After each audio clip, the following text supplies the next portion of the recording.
మాజీ ముఖ్యమంత్రి జగన్మోహన్ రెడ్డి గారు ఏపీ లిక్కర్ స్కామ్ గురించి నిన్న ప్రస్తావిస్తూ ప్రెస్ మీట్ పెట్టడం అయితే జరిగింది. అయితే ఇక్కడ ముఖ్యంగా జగన్మోహన్ రెడ్డి గారు మాట్లాడుతూ ఏపీ లిక్కర్ స్కామ్ అనేది అస్సలు జరగలేదు, ముఖ్యంగా మేము అవినీతి చేయలేదు, ప్రభుత్వ పరిపాలనలో లిక్కర్ పాలసీ అనేది నడిచినప్పుడు ముఖ్యంగా లిక్కర్ అమ్మకాలు తక్కువగా జరిగినప్పుడు ఎందుకు అవినీతి జరుగుద్ది, ఎందుకు లంచాలు ముడతాయి అని చెప్పి చెప్పడం జరిగింది. అండ్ నెక్స్ట్ ఇంకొక కీలక పాయింట్ ఏంటంటే ఏపీ లిక్కర్ స్కామ్లో ఇప్పటి వరకు కూడా అరెస్ట్ చేసిన వ్యక్తులు వాసుదేవరెడ్డి, కృష్ణమోహన్ రెడ్డి, ధనుంజయ రెడ్డి అండ్ మెయిన్గా పెద్దిరెడ్డి మిథున్ రెడ్డి అండ్ కసిరెడ్డి రాజశేఖర్ రెడ్డి, ఇటువంటి కీలక నేతలందరినీ కూడా అరెస్ట్ చేయడం జరిగింది. అయితే వీళ్ళెవరికి కూడా ఏపీ లిక్కర్ స్కామ్ కి సంబంధం లేదు, వీళ్ళు రాజకీయాలకి దూరం. అటువంటి వ్యక్తుల్ని ఎందుకు రాజకీయంగా వాళ్ళని ఇరికించి వాళ్ళ ద్వారా నన్ను ఇరికిస్తున్నారు, ముఖ్యంగా ఏపీ లిక్కర్ స్కామ్ లో అమాయకుల్ని నిందిస్తున్నారు అనేటట్టు జగన్మోహన్ రెడ్డి గారు కొన్ని కీలక వ్యాఖ్యలు చేశారు. ఇక్కడ ఈ జగన్మోహన్ రెడ్డి గారు మాట్లాడిన మాటల మీద మనం కొంత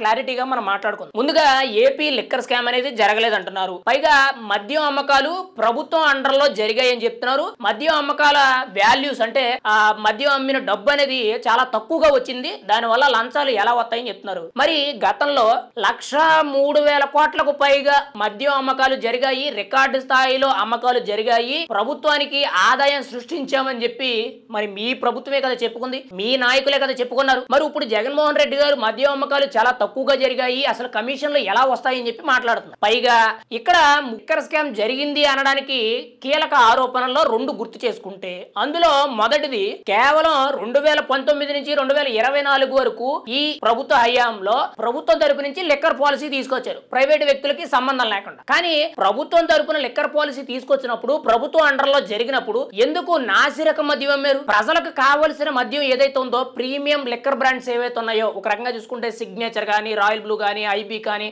లేదా మ్యాన్సన్ హౌస్ కానీ, ఇటువంటి కాస్ట్లీ బ్రాండ్స్ ఏవైతే ఉంటాయో కొంచెం ప్రీమియం కాస్ట్లీ బ్రాండ్స్ అవేవి కూడా అందుబాటులోకి రాలేదు. కేవలం 150, 200, 300 ఇలా చీప్ లిక్కర్ మద్యం ఏదైతే ఉందో వాటికి కూడా పేర్లు ఏపీ క్యాపిటల్, పోలవరం, ప్రెసిడెంట్ మెడలు, ఇలా రకరకాలుగా ప్రభుత్వానికి సంబంధించి లేదంటే ప్రైవేట్ వ్యక్తులకు సంబంధించిన పేర్లు ఏవైతే ఉంటాయో ఇష్టానుసారమైన పేర్లు పెట్టి నాసిరకం కల్తీ మద్యం అమ్మారు. అది అందరికీ తెలిసిన విషయం. ఆ కల్తీ మద్యాన్ని తాగి చాలా మంది కూడా రాష్ట్రంలో ప్రాణాలు కోల్పోయారనే విషయం కూడా తెలుసు. కానీ ప్రీమియం బ్రాండ్స్ ఏవైతే ఉన్నాయో అంటే 2014 నుంచి 2019 వరకు లేదంటే అంతకు ముందు అమ్మే బ్రాండ్లు ఏవైతే ఉన్నాయో కింగ్ ఫిషర్ బీర్లు కానీ, బడ్వైజర్ బీర్లు కానీ, ఇటువంటి ప్యాటర్న్ లో దొరికే కాస్ట్లీ బ్రాండ్స్ కానీ లేదంటే ఎక్కువ జనాలు ఇంట్రెస్ట్ చూపించే ఆ మద్యం ఏదైతే ఉందో అది ఎక్కడా కూడా అమ్మలేదు. పైగా ఆంధ్రప్రదేశ్ లో ఉన్న మద్యం ప్రియులందరూ కూడా తెలంగాణ వెళ్ళినప్పుడు తెలంగాణ నుంచి మద్యం తెచ్చుకోవడం, లేదంటే కర్ణాటక వెళ్ళినప్పుడు కర్ణాటక నుంచి మద్యం తెచ్చుకునేవాళ్ళు. అంటే ఇక్కడ లిక్కర్ పాలసీలో తేడా జరిగిందనే కదా. రెండోది ఇంకొక కీలకమైన విషయం ఏంటంటే ఇక్కడ జగన్మోహన్ రెడ్డి గారి హయాంలో మద్యం పాలసీ అనేది ప్రభుత్వం అండర్లోనే ఉంది, కానీ అక్కడ పనిచేసిన వ్యక్తులు ఎవరు? యువతకి ఉద్యోగాలు కల్పిస్తున్నాం అని చెప్పి కొంతమంది యువతని ఒక షాపుకి 2, 3 అని చెప్పి అక్కడ నియమించి డైరెక్ట్ గా క్యాష్ పేమెంట్స్ తీసుకునేవాళ్ళు. అంటే ఇప్పుడు మామూలుగా మనం సాధారణంగా బయటకు వెళ్ళినట్లయితే ఒక కూరగాయల షాప్కి వెళ్ళినట్లయితే లేదా కిరాణా షాప్కి వెళ్ళినట్లయితే 10 రూపాయలైనా, 5 రూపాయలైనా, రూపాయి అయినా, 10,000 అయినా కానీ మనం ఫోన్ పేలు చేస్తున్నాం. అంటే digital payments, phone pay, Google pay, UPI payments చేస్తాం. కానీ గత 5 ఏళ్ళు కూడా మద్యం అమ్మకాల్లో చూసుకుంటే ఎక్కడ కూడా క్యాష్ ట్రాన్సాక్షన్ తప్పితే, అంటే డబ్బులు ఇచ్చి కొనుక్కోవడం తప్పితే ఎక్కడ కూడా phone pay, Google pay, UPI payments అనేవి జరగలేదు. మరి ఎందుకు జరగలేదు ఇవి అంటే యూపీఐ పేమెంట్స్ ఎప్పుడైతే జరుగుతాయో అప్పుడు బ్యాంక్ ట్రాన్సాక్షన్స్ అని కూడా లిస్ట్ అవుట్ అవుతాయి. అంటే ఎంత రోజుకి అమ్మకం జరిగింది, నెలకి ఎంత జరిగింది, సంవత్సరానికి ఎంత జరిగింది, దాని మీద గవర్నమెంట్ కి వెళ్ళవలసిన ట్యాక్స్ ఎంత అనేది తెలుస్తూనే ఉంటుంది. ఆన్లైన్ పేమెంట్స్ ఎప్పుడైతే జరుగుతాయో అప్పుడు ఆటోమేటిక్ గా ఇన్కమ్ ట్యాక్స్ అనేది ఫైల్ అవుద్ది, కాబట్టి అది చాలా కీలకమైన విషయం. మరి అది ఎందుకు జరగలేదు? ఇక్కడ జగన్మోహన్ రెడ్డి గారు జరగలేదు, లిక్కర్ స్కామ్ అనేది జరగలేదు అని చెప్పి ఎంత గట్టిగా ఆరోపిస్తున్నారంటే మరి ఈ 2 కారణాలకు సమాధానాలు చెప్పాలి. ప్రజలకు అందుబాటులోకి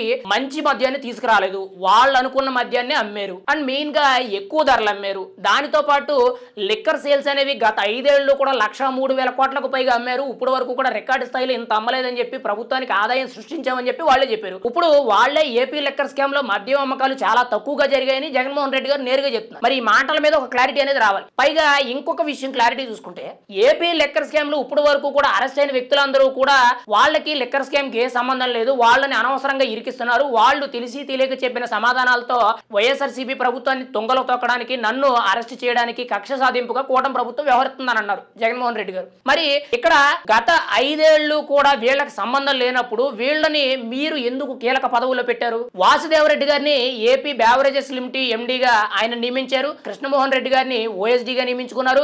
సీఎంఓ ప్రధాన కార్యదర్శిగా ధనంజయ రెడ్డి గారిని ఉన్నారు. గోవిందప్ప బాలాజీ గారిని భారతీయ సిమెంట్స్ డైరెక్టర్ గా ఉన్నారు. ఇటువైపు కీలకం చూసుకుంటే రాజకశిరెడ్డి జగన్మోహన్ రెడ్డి గారికి ప్రధాన ఐటీ సలహాదారునిగా ఉన్నారు.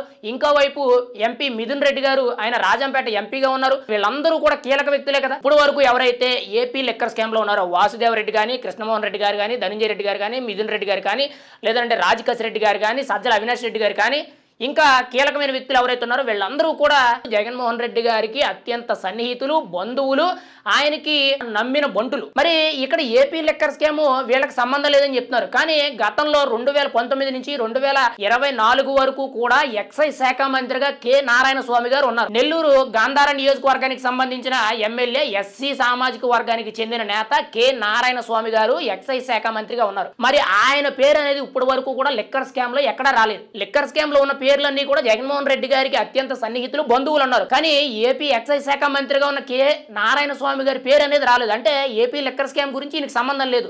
ఎక్సైజ్ శాఖ మంత్రికి సంబంధం లేకుండా ఇక్కడ జరిగినాయి. గత 5 ఏళ్లు కూడా విచ్చలవిడిగా మద్యం అనేది ఎక్కడ పడితే అక్కడ అమ్మకాలు జరిగినాయి. బ్లాక్ లో అమ్మారు. ఒకవేళ బ్లాక్ లో అమ్మిన దగ్గర ఎక్కడైనా ఎక్సైజ్ అధికారులు పట్టుకుంటే వెంటనే కూడా వాళ్ళని వాళ్ళ లోకల్ నాయకులు ఇన్ఫ్లుయెన్స్ తో వదిలేశారు. మరి ఇవన్నీ కూడా వాస్తవాలే కదా, ప్రజలు చూసినవే కదా. మరి జగన్మోహన్ రెడ్డి గారు ఇంకా కూడా ఏపీ లిక్కర్ స్కామ్ జరగలేదు, వీళ్ళందరూ కూడా కక్షపూరితంగా వ్యవహరిస్తున్నారని చెప్పి నిన్న ప్రెస్ మీట్ పెట్టి జగన్మోహన్ రెడ్డి గారు మాట్లాడుతున్నారు. ఈ కీలక విషయాల మీద జగన్మోహన్ రెడ్డి గారు కానీ రాష్ట్ర ప్రజలందరూ కూడా ఆలోచించాలి. ప్రీమియం లిక్కర్ బ్రాండ్స్ మందులు ఏవైతే ఉన్నాయో అవి ఎవ్వరికి కూడా అమ్మలేదు, అసలు ఆ స్టాక్ దింపలేదు. కేవలం నాసి రకం చీప్ లిక్కర్ బ్రాండ్స్ మాత్రమే అమ్మారు. ఫోన్ పేలు, గూగుల్ పేలు ఎందుకు యాక్సెప్ట్ చేయలేదు? ఇది కీలకం. పైగా ఇక్కడ ఏపీ లిక్కర్ స్కామ్లు ఇప్పటి వరకు అరెస్ట్ అయిన వ్యక్తులకి ఏపీ ఎక్సైజ్ శాఖ మంత్రికి ఎక్కడా కూడా సంబంధం లేదు.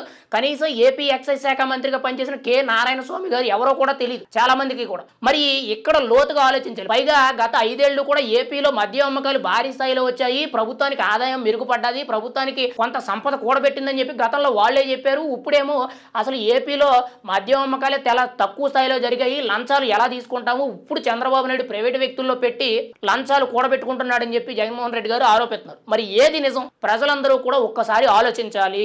ఒక్కసారి లోతుగా ఆలోచించినట్లయితే అక్కడ లిక్కర్ స్కామ్ జరిగిందా లేదా, ఏంటి, ఎంత అనేది చాలా క్లారిటీ అయితే రావడం జరుగుతుంది. ఏది ఏమైనా సరే రాష్ట్ర ప్రజలందరూ కూడా ఆలోచించాలి. జగన్మోహన్ రెడ్డి గారు ఏపీ లిక్కర్ స్కామ్ లో చాలా కీలకమైపోయారు. కొద్ది రోజుల్లోనే అరెస్ట్ ఉండబోతుందని చెప్పి చాలా కీలకమై అర్థమయ్యి ఇటువంటి ఆరోపణలు చేస్తున్నారని చెప్పి ప్రతి ఒక్కరు కూడా ఆయన్ని నిందించడం జరుగుతుంది.